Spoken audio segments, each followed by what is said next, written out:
मणिपुर की परिस्थिति को लेके अभी शांत हो रही है, लेकिन ये आपस में झगड़ा कैसे हुआ? वहां पर ऐसे आपस में झगड़े होना, इससे किसका फायदा है? बाहर की शक्तियों का भी फायदा है। ये हो नहीं रहा है, ये कराया जा रहा है, और इसलिए बहुत काम करना पड़ेगा, बहुआयामात्मक काम करना पड़ेगा। वहां लोगों के मन टूट गए। केवल शांति का प्रश्न नहीं, अब समाज को जोड़ने का भी प्रश्न है। मणिपुर की परिस्थिति को लेके अभी शांत हो रही है, लेकिन ये आपस में झगड़ा कैसे हुआ? बहुत वर्षों से वहां मणिपुरी मैतेई और मणिपुरी कुकी वो साथ में रहते हैं। अचानक कैसे झगड़ा हुआ?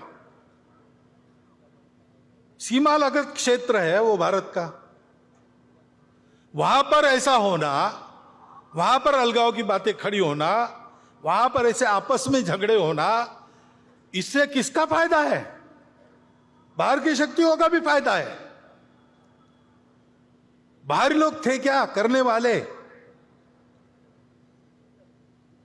मजबूत सरकार है और तत्पर भी है।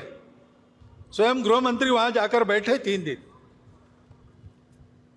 और मिनिस्टर जाके वहां 15-15 दिन रहे, सारा प्रयास किया।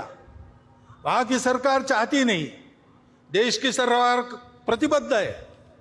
ऐसे होकर भी चलता रहा, क्योंकि शांति का प्रयास होता है और सफल हो रहा है। ऐसा देखते देखते ही कोई हादसा करवा दो तो फिर से दूरी बढ़ती है, फिर से द्वेष बढ़ता है। ये करने वालों के पीछे कौन थे? ये गुस्सा भड़काने वाले लोग कौन थे? ये हम देखते हैं तो ध्यान में आता है कि इसमें ये हो नहीं रहा है, ये कराया जा रहा है, और इसलिए बहुत काम करना पड़ेगा, बहुआयामात्मक काम करना पड़ेगा। वहां लोगों के मन टूट गए। केवल शांति का प्रश्न नहीं, अब समाज को जोड़ने का भी प्रश्न है। संघ के स्वयंसेवक पहले से अंत तक वही करते रहे, आज भी कर रहे हैं।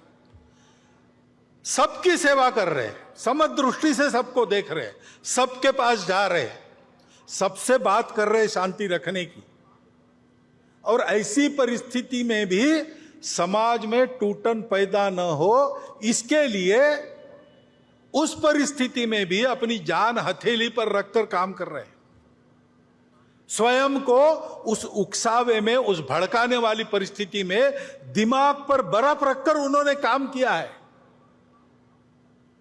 हमको उन स्वयंसेवकों पर गर्व है, जैसा काम उन्होंने मणिपुर में किया। इतना बड़ा काम उन्होंने किया है। उनके कार्यों पर और उन स्वयंसेवकों पर, दोनों पर हमको गर्व है। लेकिन वहां सबको काम करना पड़ेगा। सरकार की इच्छा शक्ति तो है ही, उसके साथ साथ प्रशासन की कृति, जैसा मैंने कहा, उसको लाना पड़ेगा। सक्रियता, कुशलता दिखानी पड़ेगी।